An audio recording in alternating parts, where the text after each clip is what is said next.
I'm joined by someone who is going to take R&B to the next level. Do you know what I mean? I'm not even trying to bubble it too much though. I'm just saying. That's big. Introduce yourself for the people. Yes, ladies and gentlemen, boys and girls.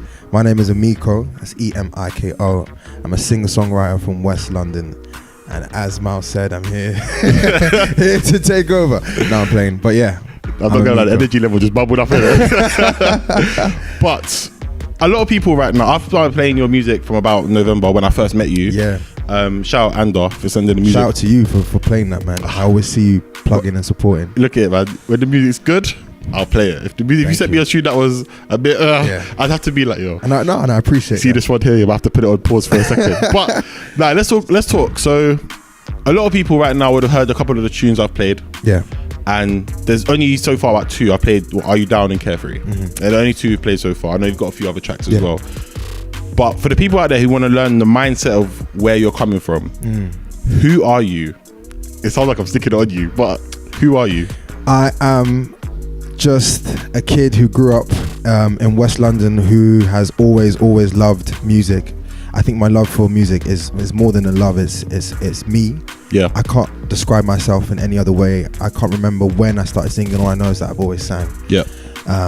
It's a passion, something that I'm serious about, something that I just can't get rid of as a part of me. Yeah. But ironically, I was always shy as a kid. So shy, insecure, never really used to sing apart from in front of my immediate family. So at home, I was always singing. Yeah. Outside, I was always singing, but no one knew I could sing. Yeah. I'll be walking down the street, I'll be singing. I'm on the bus, I'm singing, but no one knew I could actually sing. Yeah. So I've always had this sort of secret borrowed in my heart. And then when I hit 17, I said to myself, you can't keep on doing this. You know that you want to sing, you know this is what you want to do. Yeah. Open up for audition for an open mic, invited my friends, some of them who have known me for like 10 years. And I sang for the first time. And obviously they had never heard me before. What was their reaction though? Crazy. They were like, how could you not have told us this? How do we not even know? But yeah, and ever since I made that decision, I told myself if there was any situation where I didn't want to perform or do something music related, I had to do it. Yeah. So since then, I've just been kind of performing more and growing more in confidence. Okay. Yeah. What kind of made you, obviously you said you were shy when you were younger, but what kind of made you feel like at 17 that was the time to break out? Because you know some people, they have a lot of talents, but they'll get to like 30 and they'll be like, I should have done that. Whereas you decided to make that jump and then you're where you are now. Do you know what it is? I think 16 and 17 was around the time where I was coming into my identity. I wasn't there yet, but I was finally, I had set down the foundation of it and I kind of knew who I was as a person. Yeah. Because I feel as though my childhood, I didn't really know. And so that was kind of the turning point. I knew I needed to do something. I didn't know how I was going to do it. Funny enough, there was an app called Keek. I don't even remember Keek. I do, but I swear people slept on that app. Yeah, it slept. It went to bed itself. It's gone now. But not out here now. I just used to do like funny videos on it. Okay.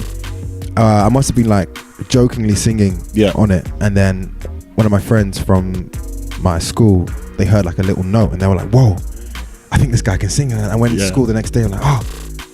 They were pointing at me. I was like, what's going on? They were like smiling and pointing. I was like, you can sing. And I was like, flip sing. I don't know how they found out. But it was from like a single, less than 2 seconds of the note that they had heard. And then they would start pushing me to kind of sing in front of them. And I was like, okay, cool. You know what? I'll do this open mic thing. So I think, so going from that then, because I know like sometimes school, it can be a bit of a tricky place for people that are creative. Because if someone don't get it, they're going to give the other person heat.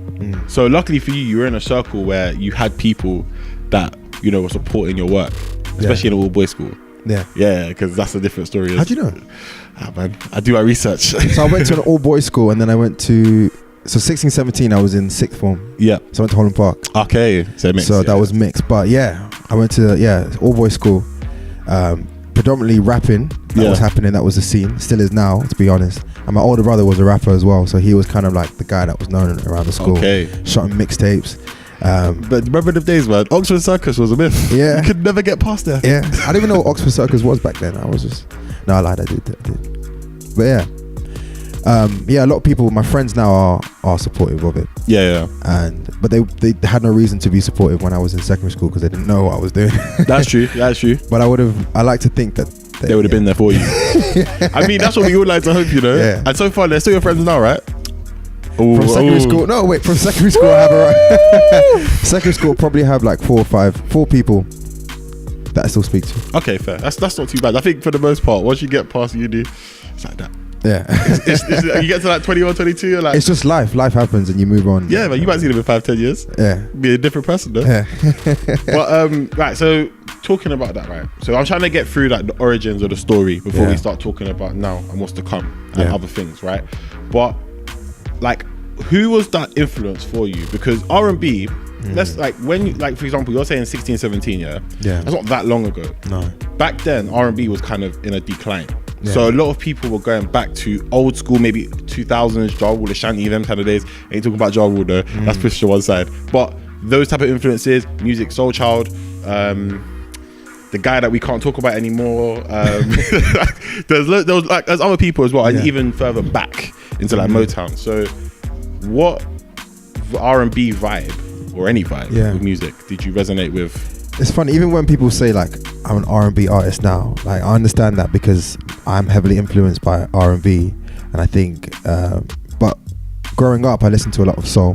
Okay. Otis Redding, Sam Cooke, Al Green, that sort of thing. And in terms of people that really helped kind of nurture my own voice and push me to do music, artists like Michael Jackson is a big one, Lauryn Hill, Erykah Badu, Brandy, Chris Brown. Especially for me, Brandy was more about, okay, so you can sing, but what can you do with the singing now? The textures, the riffs, how can you play with your voice? I love rock, and I think sometimes there's elements of like this raspiness that I have in my voice that I've used from rock, listening to like Kings of Leon. My favorite song from Kings of Leon is 17. So it's like an array of different music. But my sound organically is soulful. When you hear me sing, it's like, oh yeah, you can hear the soul in that. But it's what I do with it then. You can just, whatever genre, you can kind of manipulate your voice to suit it best. So, and that's what I've been kind of doing now, what I've been working on, and just when I'm writing as well, I just find inspiration from different things. So what do you see yourself as then? Because you've got like drawing different sounds, and you're saying, you know, it's funny that people see you as an R&B artist because that's what you're more gravitating towards. What do you see yourself as? For me, it's a mixture of two things, the old and the new. So I grew up, like, as I said, listening to a lot of old school music. Like literally, it was very like, I was just always back in time.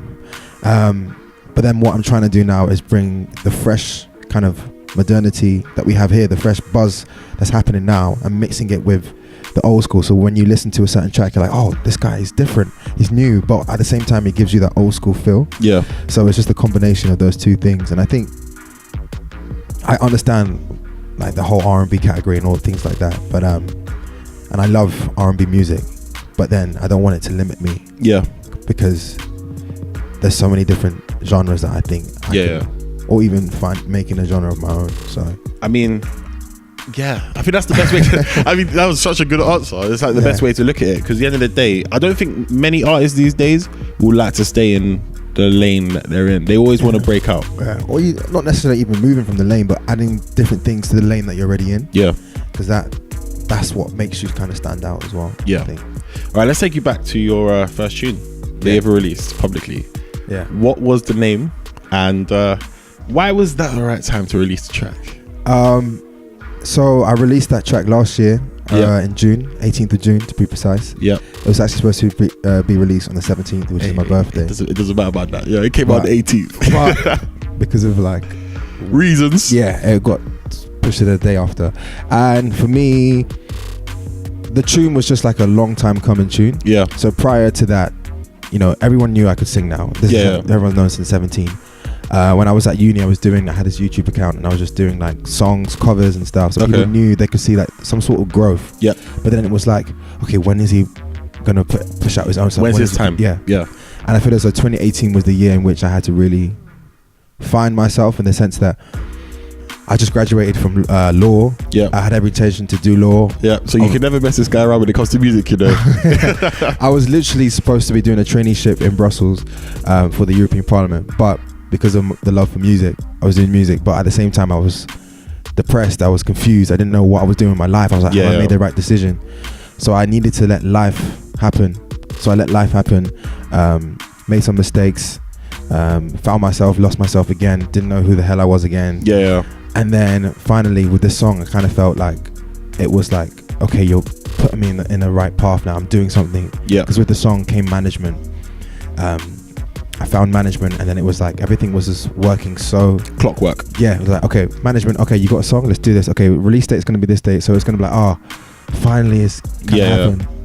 So the song was like unlocking a lot of doors. Yeah. Because it was all in that year. In that same year, I came up with my name, Emiko. In that same year, management came. In the same year, I was understanding who I was as an artist. In the same year, I released that track. So it was like, okay, this has to happen now. Yeah. Now or never. I think it's important, like, for a lot of people listening right now, some of them artists themselves, to know that depression in music is a big thing, you know. Oh my God. It's so massive. I feel like a lot of people underestimate how depressed some people are when they're making music.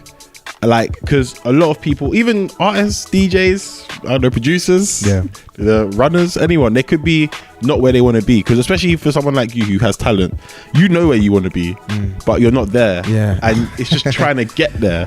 And worrying if you would ever get there. You know. Thinking about if you'd ever get there, thinking about, you know, if you're... I don't like to think about it now because I'm so like tunnel vision, so focused on what I'm doing. Yeah. But back then it was just like so many doubts and just different voices in my head telling me different things. And on top of that, you got other people around you telling you what they think that you should be, or how they think you should sound. And you're getting told all these things, and in your mind, your mind is doing a madness. You're like, I don't even know who I am anymore. Like, what's going on? But I just needed time to kind of let life happen and just relax and say, it's cool. Take each day as it comes. And you got this, basically. I mean, I think it's just one of them situations where as you continue to rise and your stock rises, how are you going to deal with people that might want to put in the suggestions? Like, how are you with constructive criticism? Well, constructive criticism I've always been absolutely fine with, because it's, for me, it's like I always want to improve myself. But it's when people are telling you things that aren't even constructive, they just want to have their 2 cents. That's when it gets difficult, because you're not trying to help me, you're just trying to give your own opinion, not trying to see some sort of evolution of myself. You're just telling me something, and it's like, okay, what now? Because I'm always looking to get better, I'm always looking to improve. So if you genuinely have a point, I want to know what it is as well, and I'm always open to it, because you guys are the consumers, basically. At the same time, so I need to know, you know, how to improve and get better. Exactly. I think, yes, it's about knowing who's helpful and who just needs to delete and get out of there. I saw a tweet that said, you people that want to give constructive criticism but you've never constructed anything in your life. Do you know what, to be fair, some people who can't sing are better as managers, and so on and so forth. Do you know what I mean? We can't like, I agree with that comment, but I'm trying to play devil's advocate. You can't be too harsh. I get it. But well, I'm not even gonna lie, it's a strong comment, but it makes sense. Are You Down? Right, so upbeat, banger. It was featured on quite a few stations as well. Right, it's got a lot of love. Me, still personally, my favorite track. Thank you. Right, upbeat R&B songs, or upbeat songs, I should say, not R&B. We just leave it as songs. Why did I get to that song? Because it's different. Because obviously we can talk about Carefree in a minute. But again, it's all about the journey. So what happened is on Instagram. Also, another thing, social media was very key in kind of propelling me and creating a buzz around me, because I had an Instagram account maybe like every 4 weeks, 3 weeks, I put up a cover, a freestyle or something. And I tried to make it more consistent. The moment I took a hold of my Instagram and treated it like a CV, things started to improve. So I used to do this thing called Friday Fills. Every Friday. In fact, I did it last year from March all the way till December. So every single Friday, I release like a freestyle, it would either be a well-known song and I would just flip it and put my own lyrics, or I'd get a beat and just put my own lyrics on it, or sometimes I might just do a well-known cover. But majority of the time, and it was done on purpose, was my lyrics, my own words, but I just flipped it and made it my own. And one Friday Feels I did this was a big one, by the way, people. This was a very, very big one. I did a freestyle to Masego's Tadow, and then Masego saw it, he commented on it on Twitter, and then people really liked it. So I was like, oh, maybe I should make it to a song. So I only had like the first like a minute of the song. So I only call you when it's early in the morning. Went to the studio, and you can't do that. You can never just sing it and then try and go back to talking straight away. Like, that weren't good. Come on. Nah, that's good. I went to the studio to meet a producer that I had actually met on the first. That's my first encounter with him. There was a guitarist that was in there, just coincidentally his name is Mafro, and he started playing the guitar. We were just vibing, and then I was like, oh, I'm feeling this, and I started singing the lyrics of the song. Within that day we finished the song, completed it, produced it, all within that day. So it was like, and that was like my first encounter with that producer. So the song, it just, everything felt right. Nothing felt, and it wasn't hesitant. Sometimes I'm hesitant about releasing songs. You didn't feel forced or anything. No. And I felt really good about listening back to my own stuff, because sometimes I have sessions and in the midst of recording I'm enjoying it, and I go back and I listen to it, I'm like, oh, don't like it anymore. But this was like, I always liked it, and I was really like buzzing for its release. So because everything felt right, I knew it just had to be released. And I was even more thankful with the reception that it got as well. I mean, great song. Thank you. And I feel like, did you ever send that song to Masego? No, but you know what? I'm just giving out too much advice, you know. Oh, you're onto something. I mean, I think the BPMs, I'm now speaking as a DJ, I think the BPMs are slightly different. I think your song's a lot faster than Tadow, so I can't mix that for you and send it off.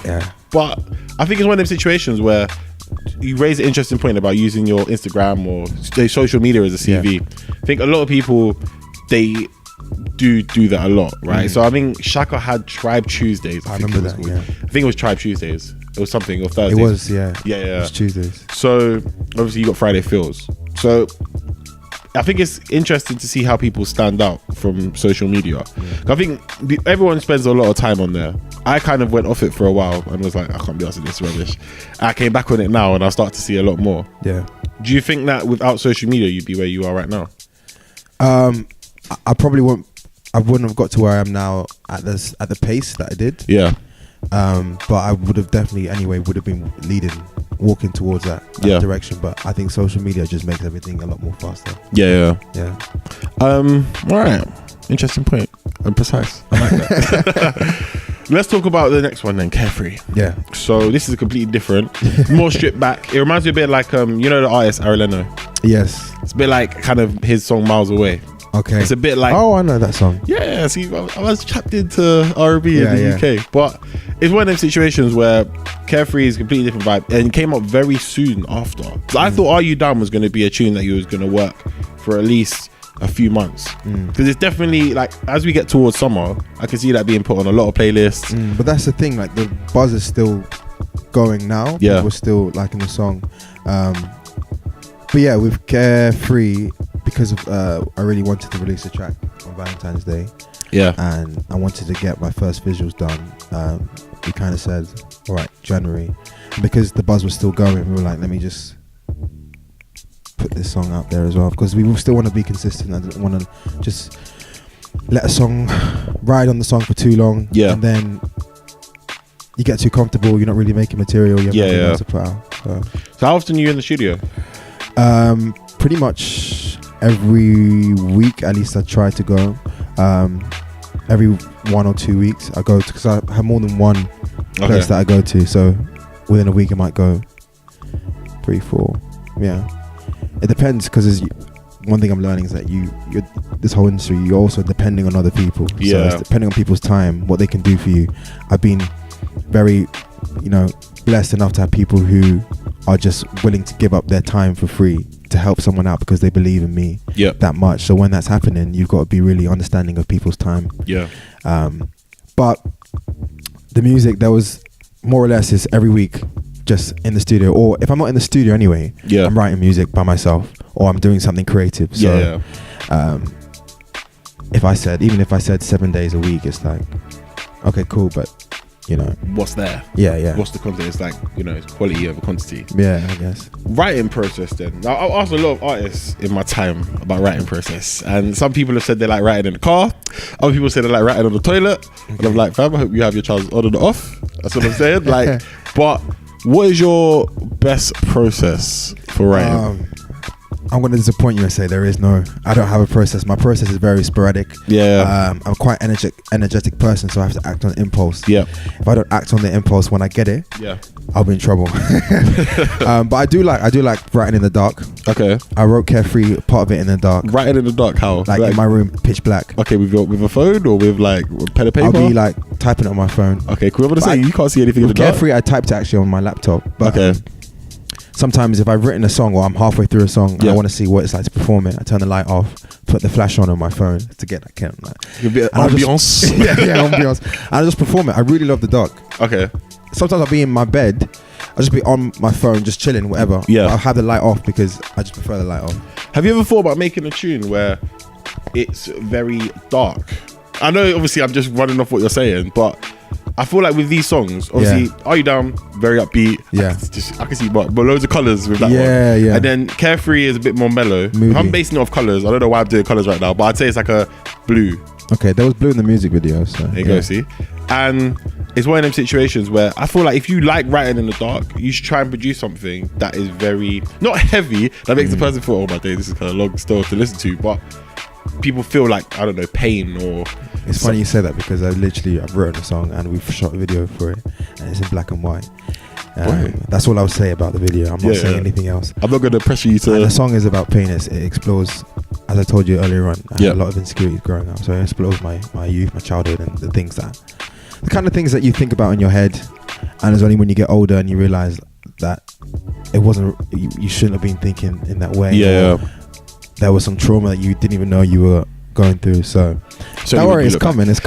I mean, I was just trying to fling ideas out there. You're already one step ahead. So no, but I do like dark moods, kind of moody kind of settings, but also like color. I'm quite like a energetic, vibrant person as well. Said that word all black.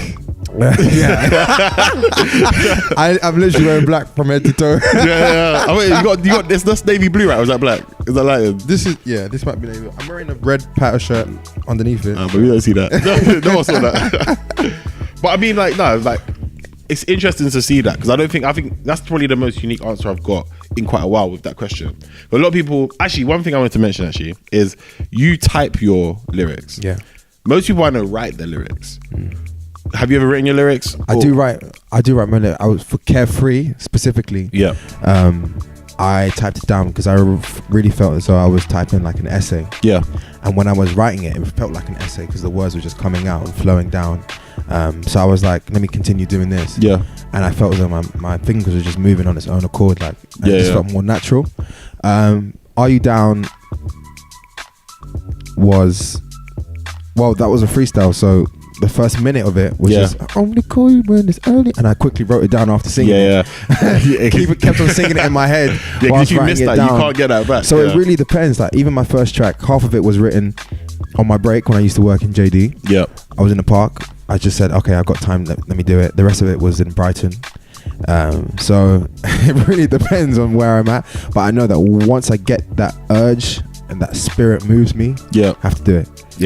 I'll be on the bus and I'll be like singing out loud, like people turning around looking, but I don't care because I'm recording it, trying to get it onto my phone. I mean, it's good like that, but you want to get police stopping you. It's like there's a crazy guy on the bus, you know, like. No. I'm like the same volume that I would sing in a performance is the same volume that I'm singing when I'm walking around. So I always get like people either like look back and smile and be like, oh, great voice, or they'll be like, what's going on? Look, shall I tell you how you get away with that? Because you have a good voice. You see, there's enough people that might go, oh! It's like, hey, yo. I do get people who actually stop me and they say, wow, like really good. And then I even forget that I'm singing. I'm just doing it all the time. I don't know. So talking about that, and obviously random strangers in the street are now looking at you like, oh, this guy's got some sauce, you know. This guy's all right. Are there any shows, like a headline show or something coming up for you? Because like, how many songs have you really got out there now? That I got 4 songs that are main out, ones, yeah. that are released, and then obviously I'm working on my EP, Yeah. which is 2019 coming at some out stage. this year, and then I've got more music that's coming out very soon as well. So Yeah. it's just not released yet. Boy, I mean, you're making people wait. Yeah. Well, I released something in February, so there'll be something soon again. People are impatient, you know. It's like, true though. we're already halfway through February. It's almost March. I know. That's about to say it's going fast. But yeah, so do you feel like, when do you think you'll be ready for a headline show? Maybe that's a better question to ask. Well, I've got a headline show on the 25th of February. Yeah. But it's like a Showcase. other art, showcase. So other artists, but I'm headlining. Yeah. But an actual headline show. Even if my manager said to me now, yeah, do you want to start getting ready for a headline show? I'd be like, not ready yet. Okay. Because I am not where I want to be in the sense of buzz. Yeah. I think I need to get an even bigger kind of buzz and audience. Yep. And then a headline show, but that could all be done in this year. So by September, you never know. Who knows what in 6 months' time? Who knows where you're going to be? But you know what I mean, as soon as I'm ready for it, and I feel as though people are engaged enough, then definitely. Well, there's 2 things I can say. Yeah. One, you didn't tell me about the showcase. So I'm a bit hurt now. Oh, no, don't be hurt. Don't be hurt. I can't believe that. It's all over my socials. I've been promoting it for the last 2 weeks. Do you know what? I have been looking at your socials. I've liked most of the videos, but yeah, on Twitter as well. Oh, you see Twitter, yeah. I really use that sometimes. Yeah. That's a bit more sporadic. Instagram is where my hub is right now. Yeah, same. But it's one of them situations where I feel like, yeah, it's good that you're not looking to do that right now. I think because a lot of artists, when they haven't really got that many songs out, say under 5, they always tend to do a lot of covers and shows. And covers are good when you're on the come up, but when you're like, I'm an artist, I feel like covers should be flung in more sporadic. But at the same time, if you're getting like someone like Masego to co-sign it, you might have to start doing some covers as well. That's true. But yeah, I think I don't want to. I might like do a cover. Yeah. For shows, but for me, a headline show is like a showcase of your music and letting the people that support you listen to you live. But even then, when I go to, I went to see Ray Black. Okay. She did a cover. I wasn't of Destiny's Child. I wasn't hating. I was like, yeah, this is good. Yeah. So it's just about ratio. Like, yeah. Don't do like 4 covers and 2 of your own. Exactly. Tracks. Do you know what I mean? 'Cause people show. be like, why did we pay for this? Do you know what I mean? Like, with your fan base, actually, let's talk about that. How active are you with them? Very, very active. Again, as you said, Instagram is the hub. Yeah.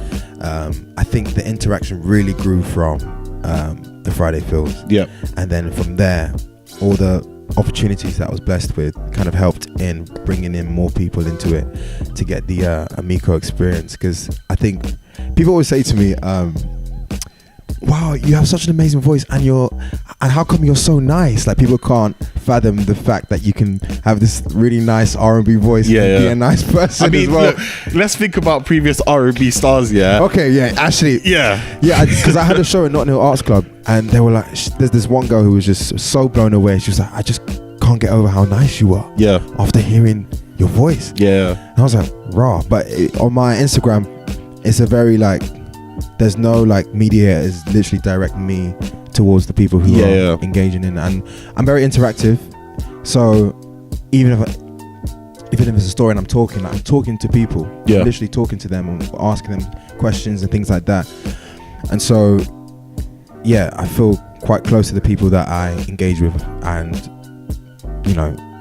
they're supportive of me and I'm supportive of them, if that makes sense. Yeah, I think that's the best way to do it, because some people are very anti when it comes to a fan base, and at the end of the day, these are the people that are streaming your music. Yeah, so you have to put in the work, man. You have to show the love and you get it back. Exactly. Now, let's talk about something else that still to do with the topic and what we're talking about, but R&B right now, right? We're seeing a time where R&B is, I feel like, is on the verge of becoming what it was with new artists like yourself, obviously. Thank you. I'm just saying it real. You're too nice. Like, obviously, the other day, Ella May from the UK won a Grammy. Amazing. She's crazy. Crazy. August Alsina just dropped an album, and he's been gone for like a few years. And we're getting a lot of UK artists who, in my inbox, I always get a lot of hip hop, a lot of R&B. Sorry, a little hip hop, a lot of trap, a lot of drill. Yeah. And R&B is starting to come through now. I'm like, yes, that person. I don't know where you're from, but whatever your name is, you're doing bits. Yeah. Why do you think R&B in 2009, end of 18 into 19, has become so prevalent and is doing so well?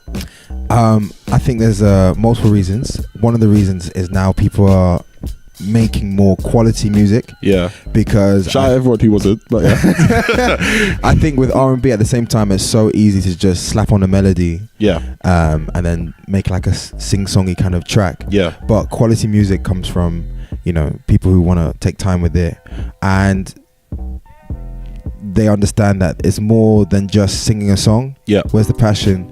Where are you taking the song? What are you talking about? Yeah. How are you saying it? And with artists like Tiana Major 9, Kadeem Tyrell, Mahalia, you know, the music now is quality, and it's giving people the feeling that they used to have back in the day. Yeah. Also, I think NMA is a big reason for that as well. People are now looking at NMA and saying, you know, she's a British act. Yep. We ride with her music, but she's thriving in America. I think it's mad though with LMA, just pausing your point there. Like, obviously Mahalia, she's done very well. Brits Critics' Choice nominee. That's a very good look. But LMA is like someone who a lot of people weren't playing her music until Booed Up, and she had a 10,000 Hours EP that came out end of 2017, I think it was, early 2018, and she was grinding for a long time. I went to DJ Mustard's show in 2017, and he brought her out. Really? And he was like doing a proper like, so if you got DJ Mustard beats. This was in the UK? In the UK, XOYO. Okay. And he brought her out and she started singing, but the vibe, it killed the vibe. And he literally just like stopped her singing and just went back and started playing music again. Stopped her, literally just cut her off and was like, okay, cool, we go dun dun dun dun, and just went back to his music. So wow, you can see where like the transition, because R&B, a lot of people didn't have time for it, and like you're saying, because there's such a rich vein of people that are now coming through and making music, you can't get away from it either.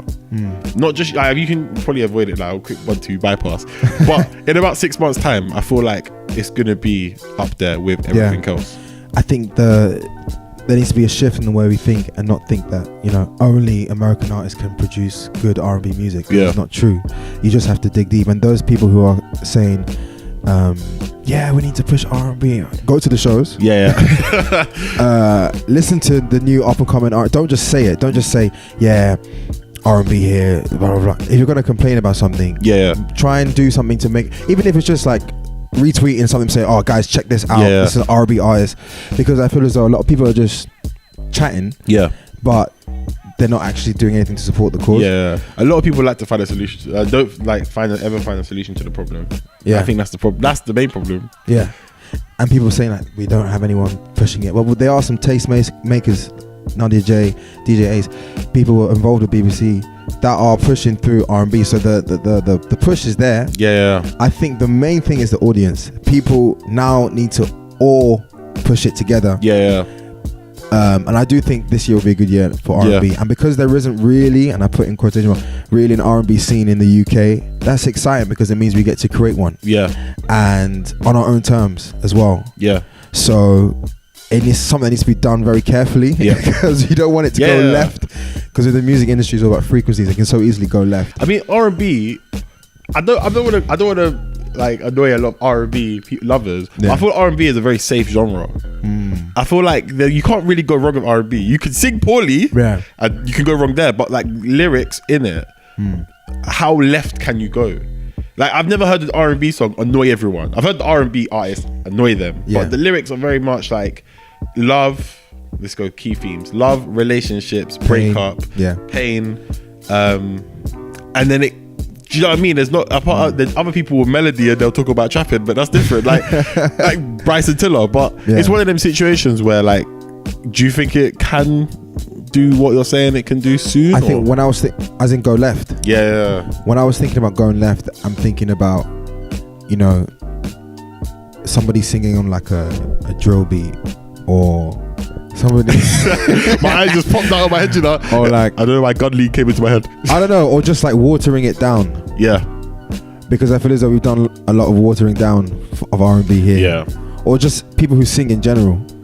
And it's taken like quality singers like, as I said, Mahalia, Georgia Smith even, Ray Black. Thank you.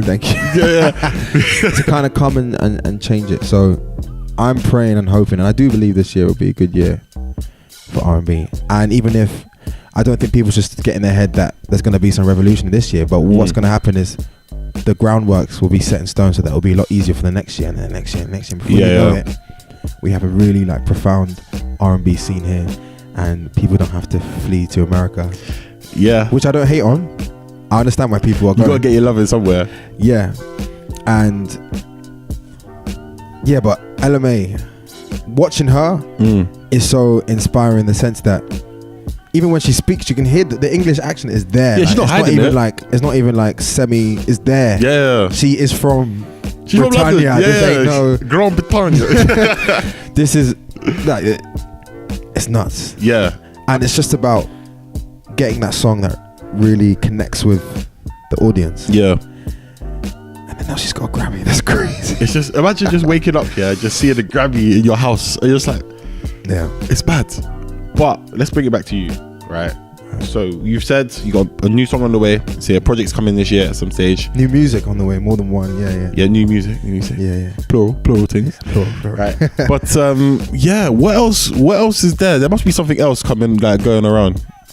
Besides music, yeah, I act. Okay. So I've been doing some acting. Last year I was in a production. It was like more like a Christmas sort of pantomime thing. Okay. But that actually opened another door opportunity. There was someone in the crowd there that heard me sing, because it was like a singing. I sang Try a Little Tenderness, Otis Redding. I'm not gonna lie, I'm not gonna pretend like I know that song. Oh, okay. I know it's a classic song. It's a classic song from him. Yeah, I'm a DJ, I should know that. I would love to get more into acting at some point, when I've actually established myself as a singer first. Look, you could be as multitask as you want. Do you know what I mean? That's the plan. I've always loved acting, anything theatrical I love.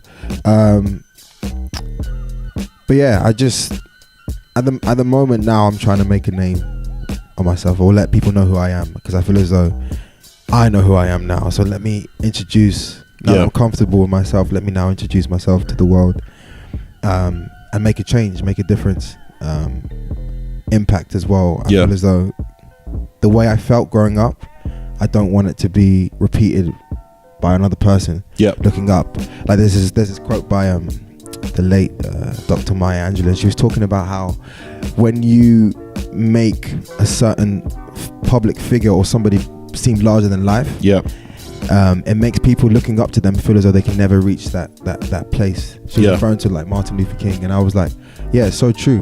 And I don't want ever the younger generation to feel as though you see like success in somebody else, you think, how am I even going to get there? There's a process, there's a journey. It's just about believing in yourself first. So I'd really want to kind of help younger people who are getting into music and how they can get inspired. And not, because especially with Instagram as well, everything is larger than life. You see certain people and you think, because on Instagram you're only going to be posting up your wins, never your losses, of course. But people are human at the end of the day. They break down, and so let people see that it can be done. I mean, it's one of them situations where like some people post their losses, some people show their losses, but I feel like with R&B and as a musician, it's the best way to do it, because you could change that L into a W with a song that's catchy or just mean something. Do you know what I mean? But from what you're saying, would you say all of this to yourself as you are now, to your past self that was a bit more shy and didn't want to come out? Because I feel like this is just great advice for anyone. I feel as though a lot of people believed in me before I believed in myself. And people will always say things like, but your voice is so good, your voice is so great. But it doesn't matter. How you feel about yourself is not going to change unless you make that change. Doesn't matter what anybody else is telling you. So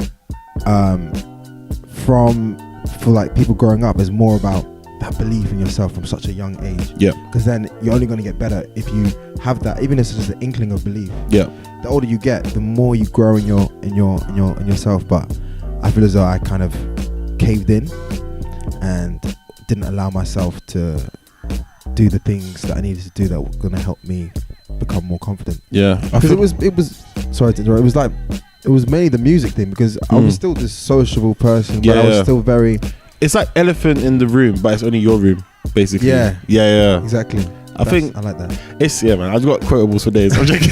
I'm joking. But I feel like it's been a really interesting talk because we've gone through your music, we've gone through like the person behind it, because it's always interesting to know why are you making these tunes? Yeah. Why are you making these songs? What's the purpose? Who are you? These things have to get addressed. You know what I mean? But I feel like for you, like the only way is up. There is no other way. It's the only way is up. Like, you know, it might be a situation in 6 months. I might be like, yo, come through for another interview. I might be like, sorry, man. Man's in LA. Man's in LA right now. Oh, if I'm abroad, I thought you were gonna say something like, I'm like, no, I'm just not gonna come. That would never happen. Thank you for coming through today. Thank you for having me. And yeah, where can people find you? So you can find me on Instagram and Twitter is Emiko Music _. That's EMIKO Music _. On SoundCloud as well, Emiko Music, and then just all major streaming platforms, Emiko EMIKO, on all of those. There you go. Now we got one more tune we can play on the show, and yeah, what are we gonna play? What are we gonna play for the people? It's only right that I picked Carefree because I just released the visuals for that on the 14th of February.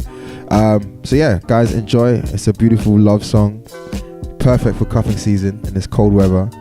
So get your loved one, get warm, and enjoy Carefree.